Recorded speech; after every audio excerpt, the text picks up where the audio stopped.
Hey, everyone, Grand Rising. Welcome to the Oracle Popus channel. So, in my days of hermit mode, I get a prophetic message. And the prophetic message that I got at this totality is universal concept. You know, one of the things that Spirit revealed to me is that there's layers to awakenings. We have the lower mind, which deals with religious concepts. Organized religion is heavily connected to saying, hey, this is the only way you can reach true peace, salvation, all those things. But you have to have some type of deity as the gateway to get there. Religion always says there's something as a deity or a middleman that has to give you the access to the higher upper realms. When it comes to spirituality teaches you that, hey, you are the person who chooses your own path. You are the one that's in control of divine alignment to reach the higher upper realms yourself. You are the gate between both realms. And I find it interesting because despite religious connotations and spirituality connotations, all of them still have layers of people still sleeping. And what do I mean by that? Every religion out here and every practice of spirituality, whether it's African spirituality, hoodoo, voodoo, no matter what it is, there's still a energy of the ego being involved. And when I was in a channeling, Spirit said, why are all these people still separating with such egotistical self-righteousness? And I was like, well, Spirit, what do you mean by that? And Spirit was like, even those who are awakened some, they still follow into the eyes of man and how man is with the ego. They fight, they take pride in, well, this is my practice and that's your practice and all these things. You know, one of the things that I had realized when I first got into occult practices at 26 years old, 25, 26, I'm going to give you a backstory on where I started. So the first 21 years of my life, I was a Baptist Christian. Okay, I grew up Baptist.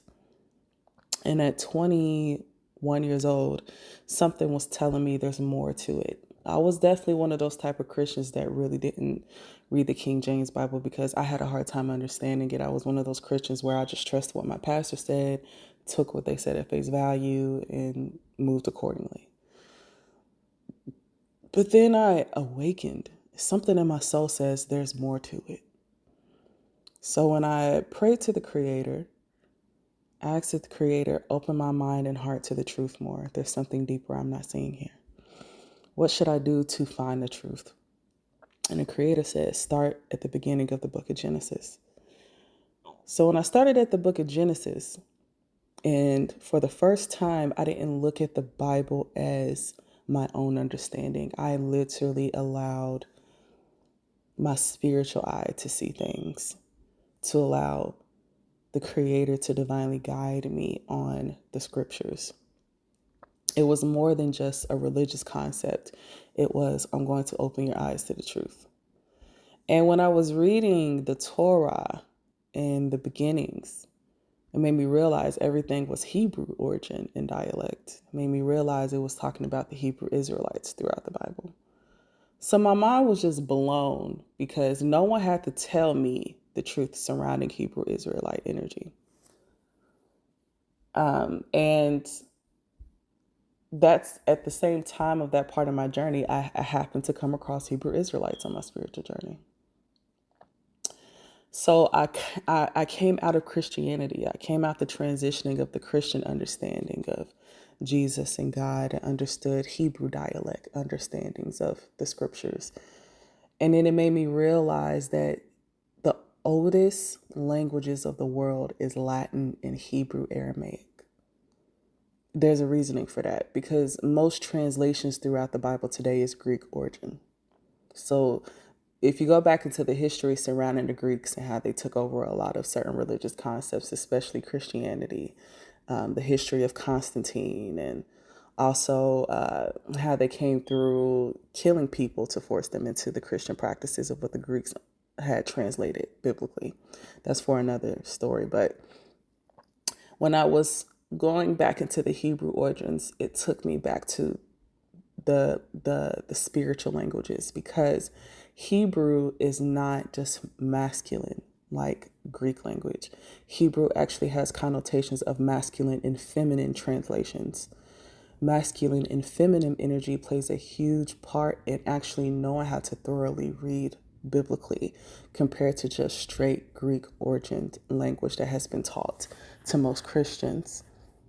So I transitioned into Hebrew Israelitism.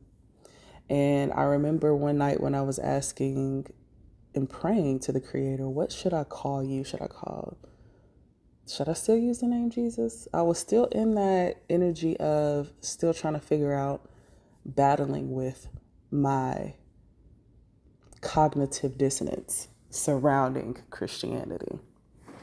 Because in my heart of hearts, I desired to be correct and not to be blasphemous in any way out of ignorance.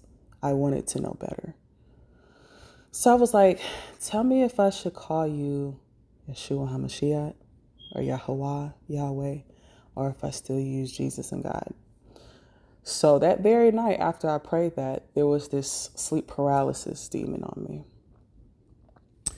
And I couldn't get up, right? And so when the sleep paralysis demon was on top of me, I kept saying God and Jesus in prayer. And that spirit never got off of me. And it creeped me out, because it made me realize the power of that word and name was not the truth. Because when I started using the Hebrew words of the Creator's name is when that spirit ran off of me really quickly. And then after that spirit ran off, Spirit said, do you know my name now? And from that point on, I never used God and Jesus again. Now, correction to things. I have to say this, because some of y'all Christians on here is going to feel some kind of way, because you've used that name and y'all have seen miracles with that name. But this is the thing. Of course you have. And the only reason why I say, of course you have, is because the Creator knows your heart. And because the Creator knows your heart, right, it's only going to go based off all you understand. If you are saying God and Jesus out of ignorance because you don't know any better, why would Spirit correct you? So, of course, with words are spells, and with intentions, as you speak that, it will manifest. So, yes, there has been miracles with the name God and Jesus for those who all they understand is at that spiritual level of understanding those names and titles. But when you do decide to ask to know the truth and know better, there's no going back to that name, because Spirit has revealed to you what the true name is. And once you know the true name and true words of the Creator, there's no going back to say, oh, well, I'm still going to use those names of God and Jesus. Because once you know better, you do better. And there is actually a scripture that talks about that once you know the truth, there is no going back to the lies. You just got to be careful if you're willing to be ready to that truth and embody it. And I was. I asked for it, and I transitioned out of that. But as I started to go deeper to congregate with Hebrew Israelites, I realized there was a similar system over the years. I was into Hebrew Israelite thing for like 4 or 5 years before I transitioned into occult practices. And it made me realize that they were still denominational wise. They were still very divided, like Christianity religious. You got the Methodist, you got the Pentecostal, well, we do things here, well, we do that here. There's this energy of egotistical separatism of how everybody feels that, oh, well, we're interpreting this way, so if you believe it this way, then come this way. It's very cliquey. It's very cultish. You know what I'm saying? And it was no similar with the Hebrew Israelites either. Oh, well, they got those camps. They got this camp. Well, we believe this and we believe that. And then something in my spirit was like, y'all still don't get it. Y'all have an aspect of the truth, but y'all still are no different than the Pharisees and Sadducees biblically. The Pharisees and Sadducees were so gun-ho about man's laws and rules and religious rules and moral codes. And it had nothing to do with the spirit realm. People, I'm noticing each time I'm more awakened into certain spaces and spiritual communities, how people have an aspect of the truth, but they still follow into the ego.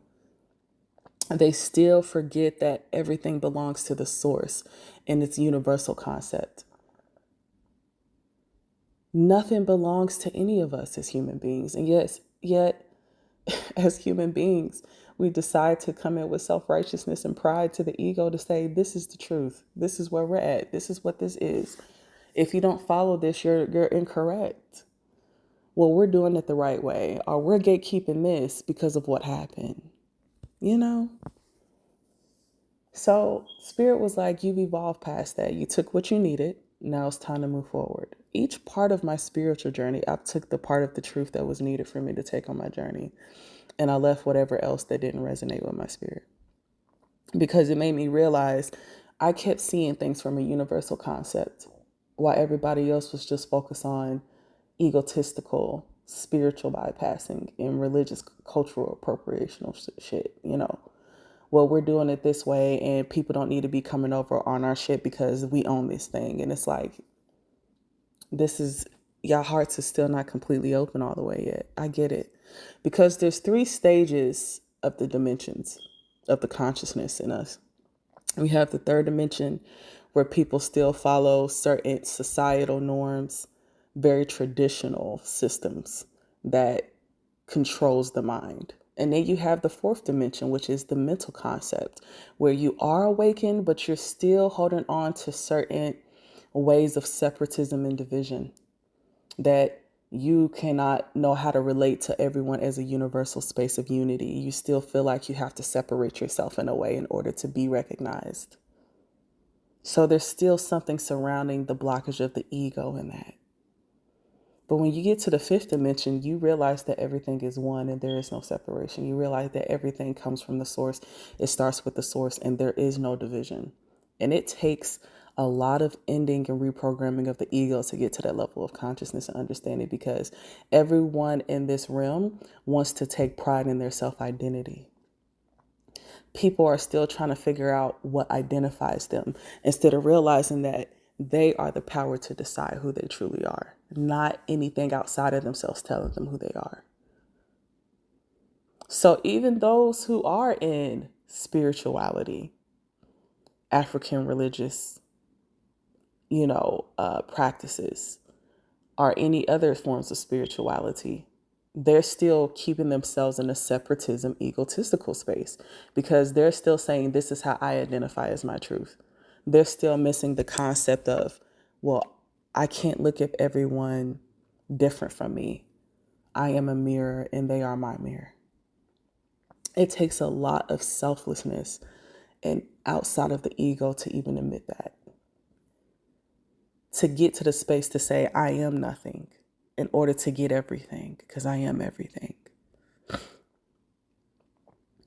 To tell someone to say you are nothing will trigger a person's cognitive dissonance, because it comes from a trauma response of not feeling good enough. In this society, everyone is used as a sense of worthiness. Their worthiness is based off of what they know and who they know and what they are able to do. It doesn't come from a universal concept of love to say you deserve to be recognized just for existing. You see what I'm saying? So as I evolved out of Hebrew Israelite, I get into occultism. The first thing I get into occult practices is astrology. Astrology spoke to me in my heart and space because astrology is everything around us. Not only that, but I have 4 placements in Aquarius, and Aquarius rules astrology. So it was already natural for me to tap into those areas. It made me realize, as I got actually to this day further into occultism, that astrology is the foundation to a lot of things, including the Bible. But that's for another conversation, right? As I was getting deeper into my spirituality within myself, I never looked to compare myself to other spiritualists. I never looked to see what other people do. I've always just focused on what my spirit called me to do, stayed in tune with my spirit team, stay connected to the higher upper realms and just allowed myself to be divinely guided on whatever my soul was calling me to do. That is true power. When you're not following what everybody else do, you choose what you feel is right for you because you have always been in control of that path. I never really looked for anything outside of me to control me, what I gained over the years. I just took it in as a way to apply it for more self-mastery of the self. Never as a space to identify and internalize it, though, because I am a limitless being. So for me to even internalize certain concepts of teachings with spirituality would still be creating limitations to the ego. And this is something that a lot of people do not understand. And one of the things that came to my spirit for spirit to even come to me about this, because before I got into hermit mode, there was a specific spiritualist that I admired on her platform on TikTok. I'm not going to say any names, but a beautiful Black woman. And all it took for her was to say one post about cultural bypassing and spiritual bypassing. How, certain, racists shouldn't be tapping into this and tapping into that. You're not supposed to do this. When I seen that, I unfollowed her because it made me realize you're still fourth dimensional. It's not your fault. You're still learning and growing. But I can't fuck with that. In spirit, I felt this anger, this righteous anger in my spirit as I went in meditation. And I was like, where is that coming from? And spirit was like, because people, no matter how awakened they can seem, still doesn't get it that everything belongs to me. And what I mean by that is every spiritual practice in the world, no matter how old it is, all started from universal spiritual downloads. They don't belong to us as humans. They belong to the spirit realm. Every spiritual knowledge you can think of in the world, whether it's spiritual connotation or religious connotation, all belongs to the source. It belongs to the higher upper realms. And yet, as human beings collectively have allowed their arrogance and ego to claim such old ancient things that don't belong to them. We, as human beings, are only spiritual vessels. We're not designed to claim anything. Even all of us who have spiritual gifts, I am an oracle channeler. I am divinely appointed with my gifts, but all I am is a vessel and messenger for the spiritual realm. These gifts don't belong to me. I just been blessed to use them and then return them when I transition. And yet for some reason, everyone wants to take pride to claim, well, my ancestors did this and my ancestors did that. Well, we did this and we did that, so this is ours. No, the fuck it's not. Where is universal love? Where is universal unity? Where is the universal concepts of knowledge? Where there is no identity or group that claims it. It's just the truth. And the truth can never be claimed. It is what it is. And I'm tired of seeing it. Because people like me who has universal concept understandings, you will have a lot of people persecuting because they want to identify with something. And if it doesn't go with their certain personal belief systems of what they've allowed to still control their mind, the cognitive dissonance starts to get triggered. Stop trying to identify yourself with shit here. You are limitless. There will be plenty of times throughout your spiritual journey where you take what you need and you leave the rest alone. Because it will apply to a higher purpose down the road for you.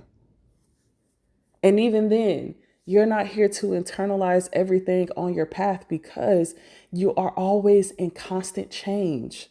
You will constantly go through identity shifts. You will constantly go through ego deaths. And everything that you have learned will be let go of because it will no longer apply to you because you've outgrown it and evolved from it. So people don't even realize when they allow themselves to stay in certain spiritual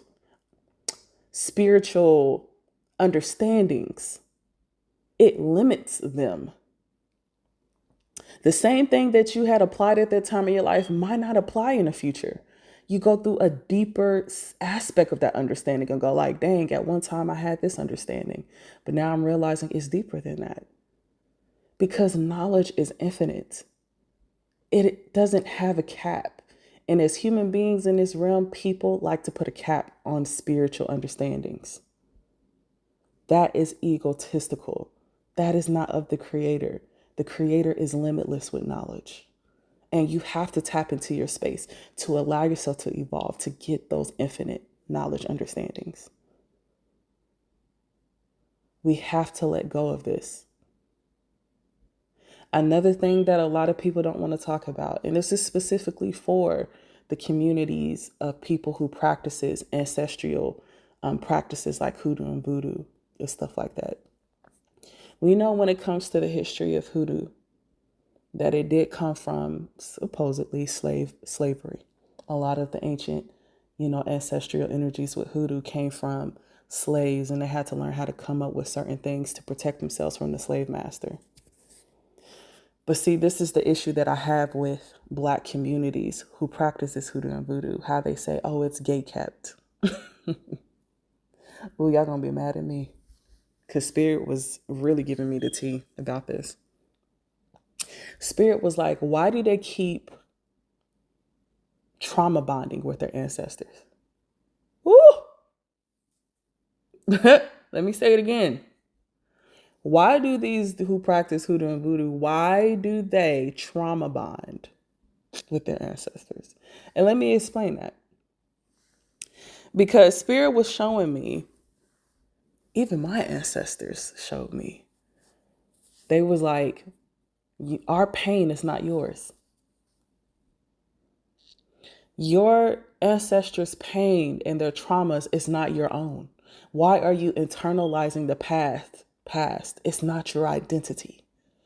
Your objective is to heal and do better past those understandings and trauma responses in yourself.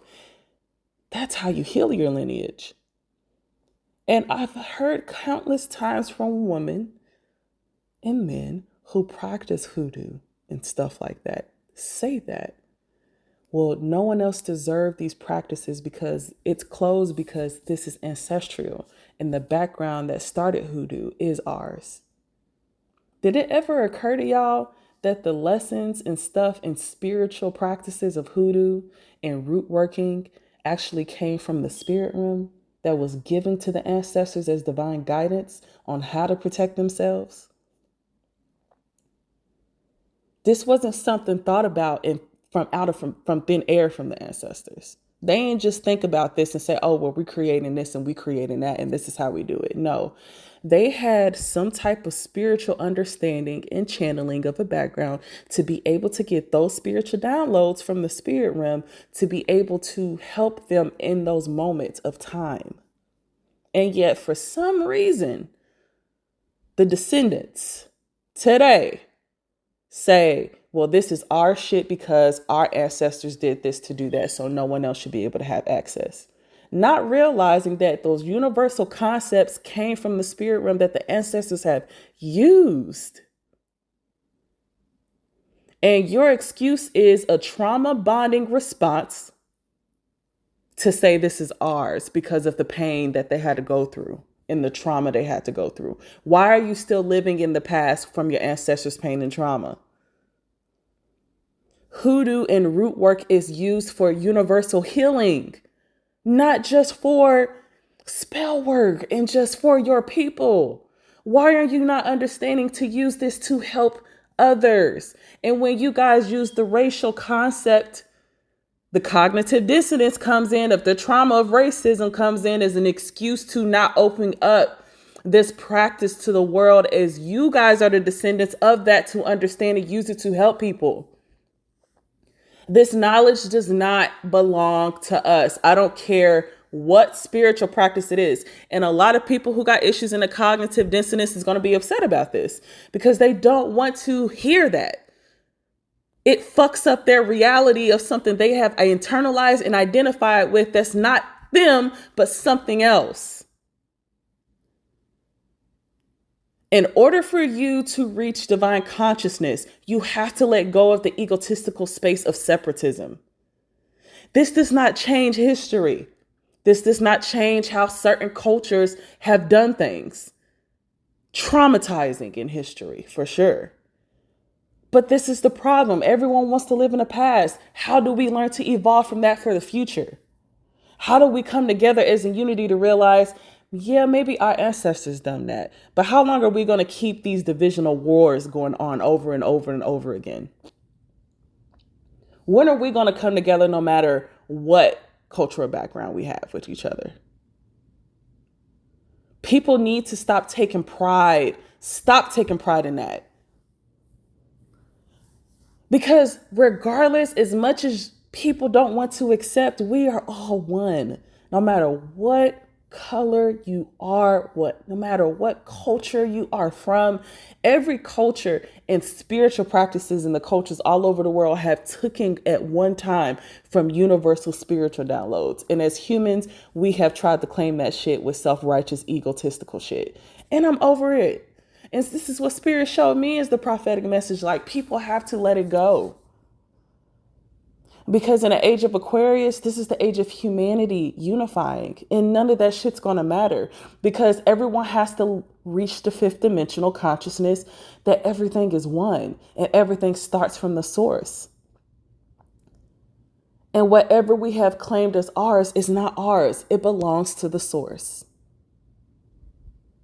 And until we understand this concept, there will still be issues of war. Because love doesn't give a fuck about none of that. In the spiritual realm, none of this shit matters that humans have identified with here.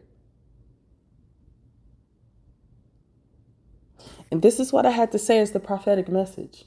This is what's coming in as the awakening of the divine masculine and feminine merging back together with divine consciousness. Because divine consciousness has no religious, cultural, spiritual bypasses and connotations. It comes from universal connotations.